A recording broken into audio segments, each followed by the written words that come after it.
Hello everyone समस्त को मु भी शिक्षक है यूट्यूब चैनल दे बहुत बहुत स्वागत एवं अभिनंदन।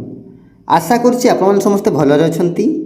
तो आज रही आपण सोशल स्टडीज रु बछा बछा इंपोर्टेंट प्रश्न सबू जहाँकि आपणकर ओटीटी एग्जाम बहुत ही हेल्पफुल रहिबो।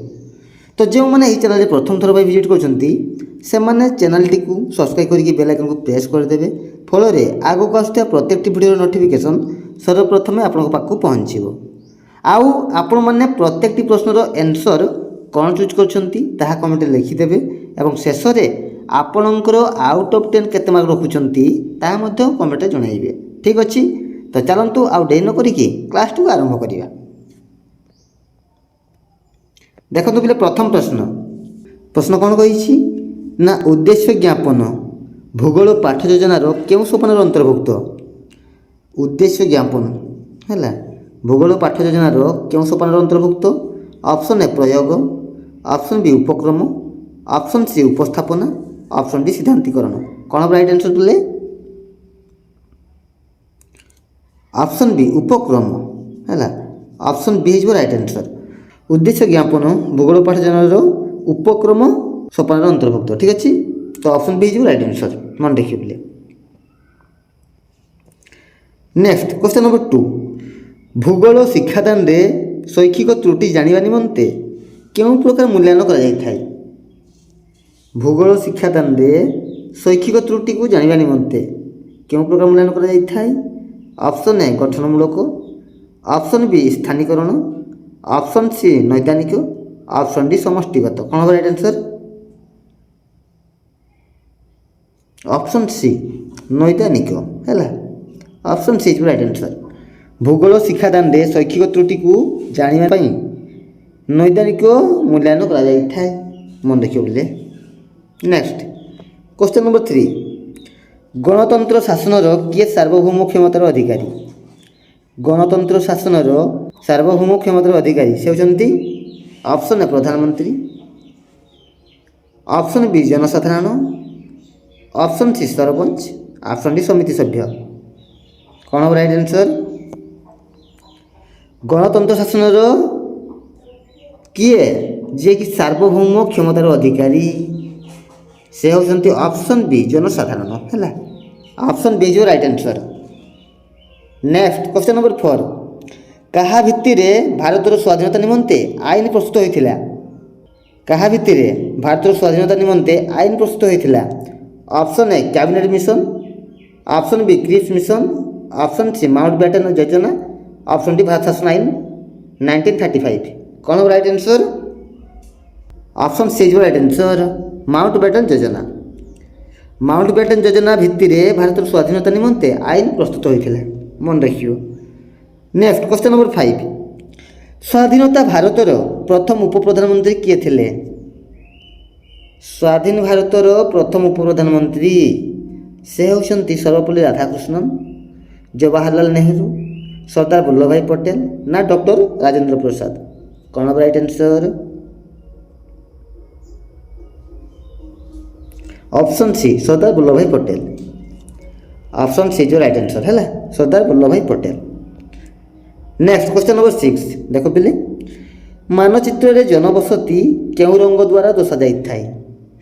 मानचित्र रे जनबसति केउ रंग द्वारा दर्शा जाय थाय। ऑप्शन ए सबुज, ऑप्शन बी हलदिया, ऑप्शन सी लाल ना ऑप्शन डी माटिया। कौन हम राइट आंसर ऑप्शन सी लाल रंगर है। लाल रंग द्वारा दर्शा जाय थाय कहा को मानचित्र रे थिबा जनबसति को है। मानचित्र रे थिबा जनबसति को लाल रंग द्वारा दर्शा जाय थाय। Option C is right answer. Next question number 7 शिक्षक ओडिशार जनसंख्या संबंध में पढ़ाइबा श्रेणी एक मानचित्र व्यवहार कले। यही मानचित्रटी क्यों प्रकार जितेबाला शिक्षक ओडिशार जनसंख्या संबंध में पढ़ाऊँच एवं पढ़ाइबा समय से श्रेणी एक मानचित्र व्यवहार करछंती तो से मानचित्रटी क्यों प्रकार कौन हम राइट आंसर प्राकृतिक ना भू संस्थानीय ना प्रशासनिक ना तथ्यभित्तिक। ऑप्शन डी तथ्यभित्तिक है। ଅପସନ୍ ଡି ହେଇଯିବ ରାଇଟ୍ ଆନ୍ସର୍। ଶିକ୍ଷକ ଓଡ଼ିଶାର ଜନସଂଖ୍ୟା ସମ୍ବନ୍ଧରେ ପଢ଼ାଇବା ପାଇଁ ଶ୍ରେଣୀରେ ଏକ ମାନଚିତ୍ର ବ୍ୟବହାର କଲେ, ଆଉ ସେହି ମାନଚିତ୍ରଟି ତଥ୍ୟଭିତ୍ତିକ ମାନଚିତ୍ର ହେଲା। କେଉଁ ପ୍ରକାର ନା ତଥ୍ୟଭିତ୍ତିକ। ଅପସନ୍ ଡି ହେଇଯିବ ରାଇଟ୍ ଆନ୍ସର୍। ନେକ୍ସଟ ଦେଖ ପିଲେ କ୍ୱେଶ୍ଚନ୍ ନମ୍ବର 8। ଶୀତ ଋତୁର ନିର୍ମଳ ରାତ୍ରିରେ ଭୂପୃଷ୍ଠ କେଉଁ ପ୍ରକ୍ରିୟାରେ ଶୀତଳ ହୋଇଥାଏ? ଶୀତ ଋତୁର ନିର୍ମଳ ରାତ୍ରିରେ ଭୂପୃଷ୍ଠ କେଉଁ ପ୍ରକ୍ରିୟାରେ ଶୀତଳ ହୁଏ? ଅପସନ୍ ଏ ପରିଚଳନ, ଅପସନ୍ ବି ବିକିରଣ, ଅପସନ୍ ସି ପରିବହନ, ଅପସନ୍ ଡି ବାଷ୍ପୀଭବନ। କ'ଣ ହେବ ରାଇଟ୍ ଆନ୍ସର୍? ଅପସନ୍ ବି ବିକିରଣ ପ୍ରକ୍ରିୟାରେ ଶୀତଳ ହୋଇଥାଏ ହେଲା। ଅପସନ୍ ବି ହେଇଯିବ right answer. Next question number 9।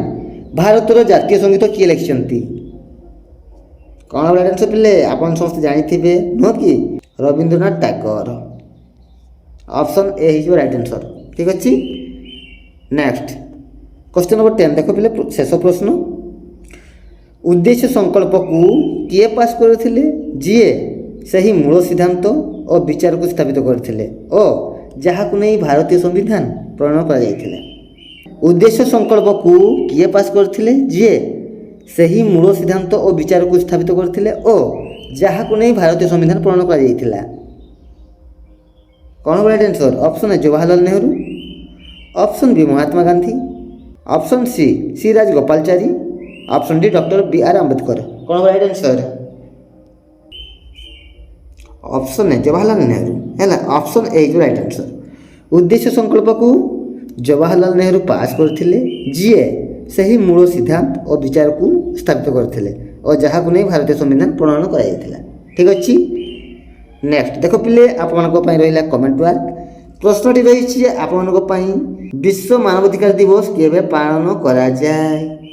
ବିଶ୍ୱ ମାନବାଧିକାର ଦିବସ କେବେ ପାଳନ କରାଯାଏ?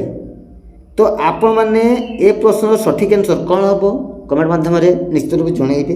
ଆଉ ଆପଣଙ୍କର ଆଉଟ୍ ଅଫ୍ 10 କେତେ ମାର୍କ ରଖୁଛନ୍ତି ତାହା ମଧ୍ୟ କମେଣ୍ଟରେ ଜଣାଇବେ। ଠିକ୍ ଅଛି।